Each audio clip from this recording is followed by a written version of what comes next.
no es que Josic haya descubierto la pólvora. Abrazo grande y bienvenidos a mi canal. Hola gente linda, ¿cómo están? Atractivo a más no poder. Yo soy Ale y hoy toca recordar al Colo-Colo campeón de Copa Libertadores. Año 1991.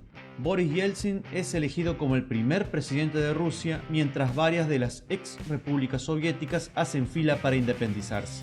Queen lanzaba su último álbum con Freddie Mercury como vocalista, quien fallecería ese mismo año. Una coalición internacional liderada por Estados Unidos inicia la operación Tormenta del Desierto en respuesta de la invasión de Irak a Kuwait. El apartheid es historia en Sudáfrica. Los yugoslavos comienzan a matarse entre sí y por estos pagos se crea el Mercosur. Y nacían, entre otros, Eden Hazard, Antoine Griezmann, James Rodríguez, los mellizos Funes Mori y Luisito Comunica.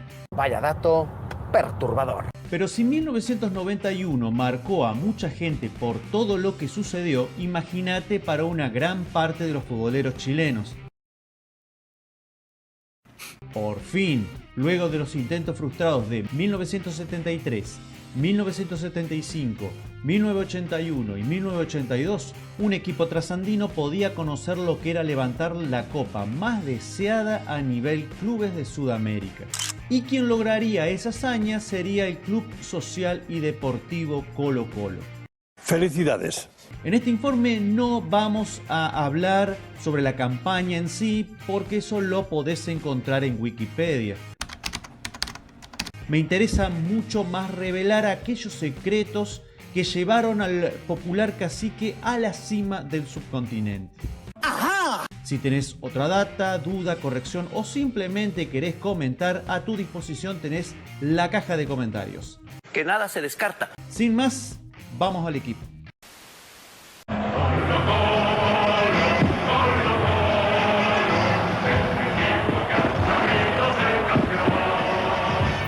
Parados en un novedoso para el lugar 3-4-3, en algo así como 3 rombos superpuestos.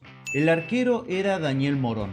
La defensa de 3 la conformaban un líbero, Lizardo Garrido, y 2 stoppers, Miguel Ramírez y Javier Margas, que como novedad hacían marca personal a los delanteros rivales. Muy bien, pues estupendo, vamos, completamente importante. A ellos se le sumaba el volante más retrasado, Eduardo Vilches, que a su vez era el vértice del nuevo rombo junto con los carrileros, Gabriel Mendoza y Jaime Pizarro, y una especie de enganche, Rubén Espinosa, que a su vez, sí, adivinaste, era el vértice del tercer rombo junto con los delanteros, 2 más abiertos, Marcelo Barticciotto y Patricio Yáñez, y el centro delantero Ricardo Dabrowski. Y listo. Otros que generalmente eran titulares fueron Rubén Martínez y Juan Carlos Peral.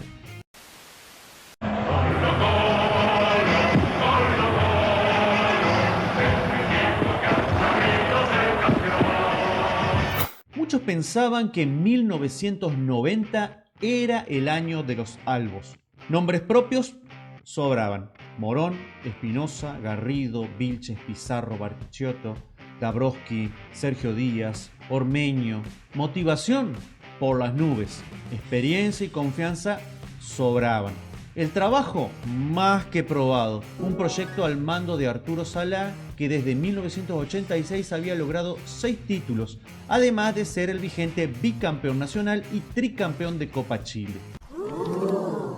Aunque, a decir verdad, en el torneo continental las cosas no estaban saliendo tan bien. ¿Cómo así? 3 participaciones en donde solo una vez superó fase de grupos para quedarse ahí nomás, en octavos. Pero bueno, por alguna razón muchos sentían que ese era el momento. Y los resultados parecían darle la razón.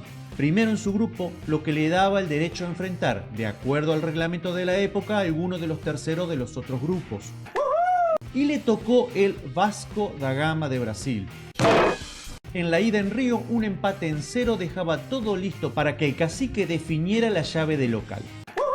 Pero fútbol es fútbol y no se cuentan los pollos antes de nacer, y menos contra un equipo brasileño. En la vuelta todo era fiesta cuando el local se va al descanso 2-0 arriba. ¿Partido definido?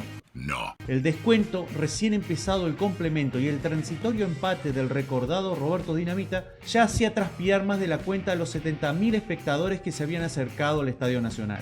Y eso que era agosto. ¡Qué barbaridad! 3 minutos después, el alivio. Penal que Rubén Espinosa cambia por gol. ¿Partido definido? Faltando 1 minuto, un error en la salida, recupera Vasco y a cobrar. Y las eternas dudas que vienen con el diario del lunes. ¿Y si en lugar de salir jugando las reventadas? ¿Y si se hacía tiempo? ¿Y sí? ¿Y sí? ¿Y sí? Ahora es tarde. Los penales iban a definir quién de los dos pasaría a cuartos. Y en lo que yo llamo el raro sentido del humor de fútbol, en una serie tan igualada como en el partido, donde no se había errado un solo tiro, Espinosa patea al mismo palo que en el 3-2, con la diferencia de que esta vez el arquero pega el manotazo y rechaza la pelota. Se acabó. El cimbronazo y la decepción se podían medir en escala Richter. Y en esos momentos críticos, emocionalmente difíciles, quedan dos caminos. Hundirse en la depresión y las acusaciones cruzadas, o aprender de los errores. Sí o sí, no hay de otra. Para la Copa del año siguiente, uno de los factores claves fue que el plantel se propuso que esa eliminación sea una bisagra. No volverían a repetir los errores que tan caro le habían costado en ese año 90. Errores graves por la experiencia que tenía el plantel, entendiendo que un torneo como este no lo gana el que más ataca o tiene la pelota, sino el más inteligente. No entendí. Que el no traicionarse no implica morir con las botas puestas, aferrado a una idea que estás viendo que te va a llevar a la ruina. Obvio. Sino en saber leer los tiempos del partido, cuándo hay que atacar y cuándo defender. O nos iremos al carajo. Y eso lo entendió perfectamente con la llegada de Mirko Josic. En el 91 se vio un Colo-Colo con más intensidad inclusive, pero también más maduro y capaz de discernir tiempo y circunstancias. Sea como sea, la eliminación del 90 fue un punto de inflexión y creo firmemente ayudó a fortalecer y motivar al grupo.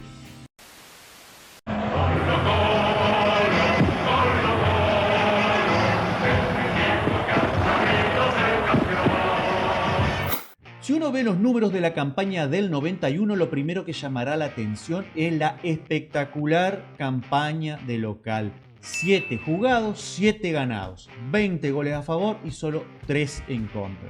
Y no es que haya jugado contra Deportivo Piringo.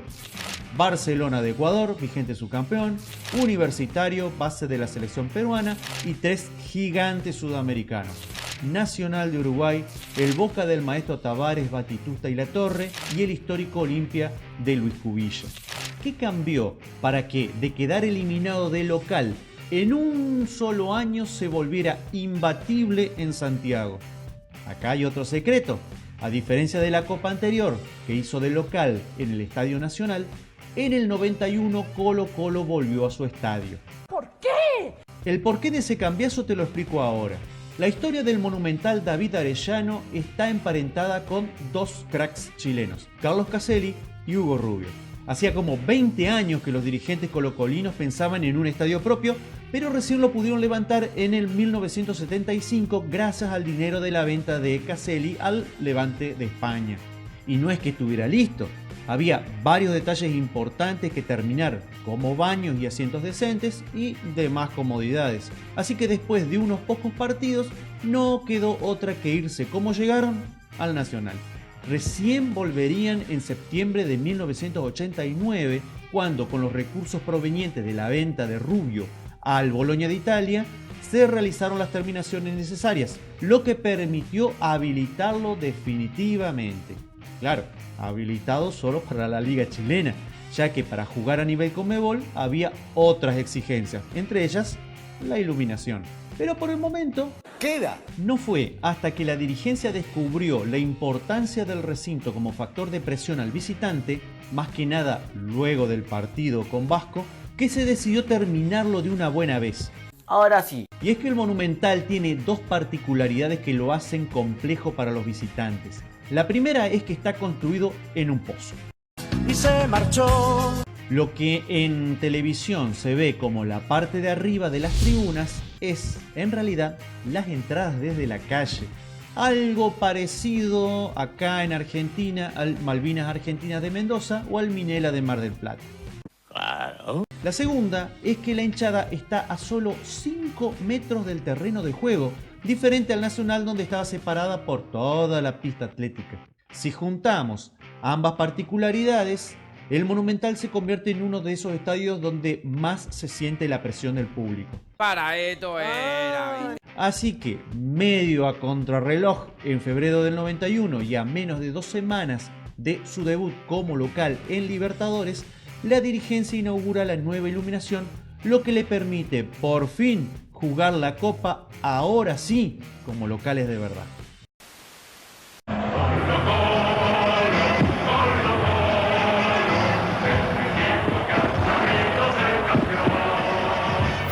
Claro que la presión de la gente no sirve de nada si no hay una propuesta de juego clara desde el campo de juego. Fíjate si no lo que les pasó a los brasileños en el Maracanazo. Hablo del Maracanazo de verdad, el de los uruguayos. Arturo Salá deja la dirección técnica un mes después de la derrota frente a Vasco y en pleno campeonato local para hacerse cargo de la selección chilena con vistas a la Copa América del 91 y había que encontrar reemplazantes. Y el presidente albo, Peter Dragicevic, decidió escuchar a su sangre, es descendiente de croatas, y sorprendió al contratar al yugoslavo, nacido en Croacia, Mirko Josic. ¿Y cómo se le ocurrió contratarlo? Acá viene otro secretito. Ya se conocían de antes. ¿Qué? Y es que ya existía un vínculo entre Josic y Chile. Había sido el entrenador de la fantástica selección yugoslava campeona del Mundial Sub-20 jugado en territorio chileno, dirigiendo a nenes como Davor Šuker, Robert Prosinečki, Predrag Mijatović o Zvonimir Boban. Pero para que hay más cosas. Dragicevic no solo era presidente de Colo-Colo, sino también del Club Yugoslavo, lugar donde la selección balcánica realizó sus entrenamientos. Hola, Sila, yala. Dragicevic quedó flasheado con la tarea de Josic y decidió ofrecerle un cargo en las inferiores del club. El croata aceptó y a fines de ese mismo año arribó a territorio chileno, donde diseñó el programa Ruta al Éxito, un plan de búsqueda y formación de juveniles. O sea, lo que hoy llaman scouting. Claro. Y a los pocos meses decidió pegar la vuelta. ¿Cómo así? La razón: oficialmente el trabajo estaba terminado. Llevaba meses separado de su familia y como que el hombre extrañaba. Ay, pobrecito. Extraoficialmente, el entrenador de la primera, Arturo Salá, que tenía mucha injerencia en juveniles, le hizo la guerra desde el primer día. Primero se resistió a la llegada del balcánico. Como era cosa juzgada, intentó renunciar. Y así hasta que Josic se pudrió y volvió a su país. A la mierda, hombre. Pasó el tiempo, vino el cimbronazo contra Vasco y ya sin Salá, Dragicevic vio la oportunidad de traer a su paisano, esta vez para dirigir al primer equipo. Ahora sí. Ni bien bajó del avión, ahora junto a su esposa e hija, declaró en un muy rudimentario como directo español: mis objetivos son muy simples, sacarlo campeón y llevarlo al título de la Copa Libertadores. Te imaginarás la reacción de los periodistas. Más allá de esas primeras palabras, Josic no hablaba una gota de español, por lo que se manejaba con un traductor, aunque parece que en algunas ocasiones se hacía entender bastante bien. Ese es el problema. Según cuentan sus dirigidos, el choque cultural fue bravo. Era frío, distante, de pocas palabras, directo y muy exigente. Mira si es buena persona. Características que llevarían al fracaso a más de uno, pero que encontraron cabida en un grupo con ansias de revancha. Y que entendían que necesitaban el plus que le ofrecía este tipo que hablaba raro para llegar a lo más alto. Ahora, que lo entendieran no significa que le gustara. El trato con los líderes del plantel fue muy difícil al principio. Pasaron de años de cercanía paternal y ser principales consultores de Salá a solo tener que acatar lo que se pedía, todo regado con constantes críticas. Atractivo a más no poder. Como que para Josic no importaba lo abultado del resultado, siempre faltaba 5 para el peso. Y eso fue demasiado para algunos. Según cuenta Gabriel Mendoza, hubo hasta intentos de sublevación, pero como en el fútbol los resultados mandan y los resultados saltaban a la vista, no hubo historia. Queda. Y los resultados se dieron porque la idea era clara. Un equipo agresivo, dinámico y tácticamente disciplinado. Muy común en Europa, nuevo en Sudamérica. Claro, en ese tiempo no había internet y los jugadores no se iban como poseídos al viejo continente, lo que permitía equipos de calidad y otros tiempos en el trabajo.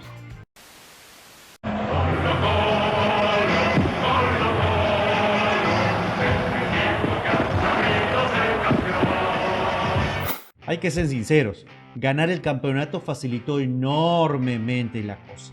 Los jugadores veían que lo nuevo funcionaba, mientras el entrenador sumaba respaldo. Y bien que lo necesitaba porque lo que planteaba era algo totalmente contrario a lo que venían practicando con Salah. ¿Te imaginas qué hubiera sucedido si no hubiera ganado el campeonato local? Lo primero que hizo Josic fue cambiar el dibujo. Colo-Colo pasó del 4-2-2-2 con marca zonal al novedoso 3-4-3 que ya te expliqué, que exigía más disciplina táctica ya que todos tenían que cumplir, como sea, con una tarea defensiva y otra ofensiva. Por ejemplo, cuando se perdía la pelota, nadie miraba, los carrileros bajaban, el volante más retrasado se metía entre los centrales y de una defensa de 3 pasaba a una de 6. Todo mientras los demás presionaban de manera agresiva para recuperar la pelota rápido. Tal vez de ahí viene el mito de que los árbitros favorecían al cacique, pero hay que recordar que estamos hablando de otros tiempos, muy diferentes a los actuales, donde se permitía más el juego fuerte porque se entendía que el fútbol es un deporte de contacto. El otro cambio fue la del juego. El croata no quería depender de la inspiración individual en ataque, cosa común por estos lados. Por eso su esquema no contemplaba el 10 tradicional. No porque no le gustara, a todo el mundo le gustan los jugadores que manejan bien la pelota, sino que como en Europa no abundaban, tenían que buscar el desnivel de otra manera. Digamos, por algo venían a buscar a los Maradona, Rubén Paz, Zico, Francescoli y tantos otros. Claro. Al no tener la pausa del enganche, el juego era mucho más vertiginoso. La idea era jugar antes que tener la pelota por tenerla, como se estilaba en este lado del mundo. Resultado, se perdía más rápido, pero con igual rapidez se recuperaba provocando errores del rival y generando muchísimas opciones de gol. ¡Sí! Claro, tampoco es que Josic haya sido un kamikaze. De visita la cosa cambiaba, era mucho más defensivo, incluso agregando un tercer stopper, y no se volcaba con tanta agresividad al ataque. ¡Ajá! Los números son elocuentes, de 7 partidos jugados empataron 5 y perdieron 2, aunque cuando vemos los goles, no es que haya sufrido demasiado, 2 goles marcados contra 5 sufridos. Y teniendo en cuenta el nivel de rivales que enfrentó, podemos concluir que no está tan mal como parece. Bueno, pero algo es algo, ¿verdad? Pues peor es nada.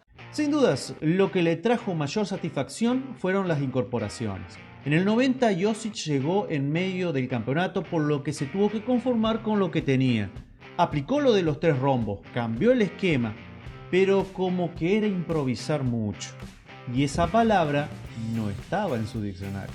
Tenía claro lo de la línea de fondo y los delanteros, a tal punto que en el 91 fue casi igual. El quilombo venía en el medio, lo que tenía no se parecía nada a su idea. Vilches era el volante central, en el vértice derecho estaba Espinosa y en el izquierdo Ormeño, mientras Pizarro era como un 10 clásico. Pero una vez terminada la liga, era el momento de los cambios. Pidió refuerzos puntuales, un lateral derecho de largo recorrido, Gabriel Mendoza, un delantero por afuera, Patricio Yáñez, y un delantero que podía tirarse atrás, Luis Pérez. Y entró a la sala de operaciones con la motosierra. Buscaba carrileros con resistencia y velocidad que atacaran todo el tiempo y bajaran rápido cuando se perdía la pelota. Con Mendoza solucionó el lado derecho. No creo que haya nadie de esa época que no recuerde al Coca y su cabellera al viento haciendo un surco por su banda. El problema era el lado izquierdo, así que decidió que Jaime Pizarro, un volante con técnica y apellido de conquistador, pasara del medio a carrilero por la izquierda. Y punto y se ha acabado. A Jaime el cambio no le gustó ni medio, pero acató la orden y aunque no tenía el desborde ni el recorrido largo de Mendoza, su habilidad y sentido de ubicación sirvieron para desnivelar por su banda. Movió a Yáñez a ese lado y entre los dos hacían lo que el Coca hacía por derecha. Genial.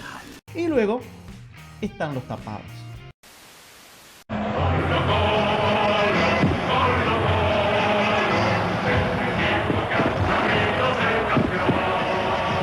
Cuando se pregunta por las figuras de aquel Colo-Colo, rápidamente vienen a la memoria el arquero Daniel Morón, Marcelo Bartichotto, el Pato Yáñez, Gabriel Mendoza, Jaime Pizarro. Pero tan cierto como eso es que para que algunos brillen, en un equipo debe haber alguien que trabaje para ellos y que generalmente pasa desapercibido. Esa es la ley de la vida. Y ese es el caso de 3 jugadores de aquel conjunto muy importantes para el andamiaje del croata y que aportaron lo suyo desde las sombras. Tranquilo, no te preocupes por mí. Para tener en cuenta, en el sistema de rombos de Josic, los elementos más importantes eran los vértices que unían un rombo con otro. Los jugadores que ocupaban esos puestos tenían una doble función y eran los que aseguraban estabilidad y proyección en el equipo. Uno de esos vértices, el que unía defensa y mediocampo, era Eduardo Vilches. El Lalo era el verdadero motor del equipo. Jugador muy disciplinado y sacrificado, era el volante más atrasado en la estructura de rombos y que tenía más desgaste. Tenía quite, despliegue, cubría espacios y cuando era necesario se insertaba en medio de los centrales para generar superioridad numérica. El otro vértice, el que unía mediocampo con delantera, lo ocupaba Rubén Espinosa. Su performance en el equipo campeón de América es 100% mérito de Josic.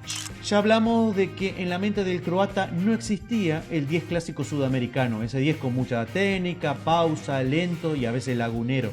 Su estilo de juego vertiginoso no podía permitirse un jugador con esas características. Y al no encontrar en el medio local un jugador como el que necesitaba, decidió crearlo. ¿Cómo? Sí, crearlo. Para aquellos fuera de Chile o que simplemente ya no se acuerdan, Espinosa era un lateral derecho con vocación ofensiva, técnica y muy buena pegada. Y como lo que Josic quería era un 10 lanzador que habilitara a los delanteros más abiertos, el ex Católica le vino al pelo. Y encima le dio la responsabilidad de todas las pelotas paradas. Un crack, sin ninguna duda. Otro tapado clave, a mi juicio injustamente olvidado hasta por el mismo Josic, era Juan Carlos Peralta. Un volante de marca que el croata utilizó bastante, sobre todo en los partidos de visitante, donde la propuesta del cacique no era tan audaz.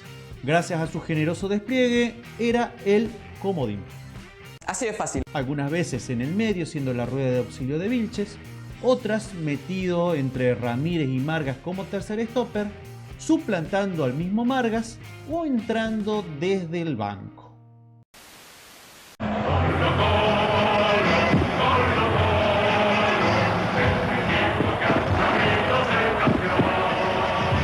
Hasta acá llegamos con el análisis del Colo-Colo de 1991. Viendo el video uno queda tentado a pensar que una serie de circunstancias fortuitas fueron las que moldearon lo que fue el primer campeón de la Libertadores de la costa del Pacífico. Ah, ¿no? Yo prefiero pensar que es una lección de cómo aprovechar oportunidades. Me explico. Aprovechar la estadía de un entrenador de trayectoria mal remunerado para ofrecerle un trabajo, aprovechar la delicada situación en su país para volver a traerlo, aprovechar los conceptos de juego que eran desconocidos en el ámbito local, aprovechar la circunstancia de ser locales en su propio estadio, aprovechar la sed de revancha y duro aprendizaje de toda una generación de jugadores. Una revolución.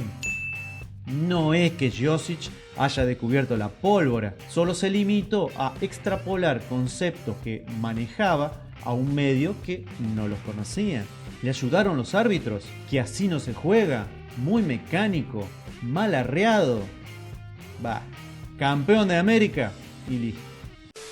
Gracias por haber llegado hasta el final, ya sabes, caja de comentarios abierta para lo que quieras, te leo en los comentarios. Y si te gustó el video, no te olvides de suscribirte, recomendar el canal y su contenido a tu gente, dar like, etc. De esa manera vamos a ir posicionando cada vez más a esta comunidad futbolera. Dale. Le doy la bienvenida a todos los que son parte de esta familia desde esta semana. Bienvenido. Recordarte que si querés apoyar el canal monetariamente tenés el corazoncito de Super Thanks. Futboleros y futboleras, abrazo grande y nos vemos en el próximo video. Bye bye, hasta otro ratito, ¿eh?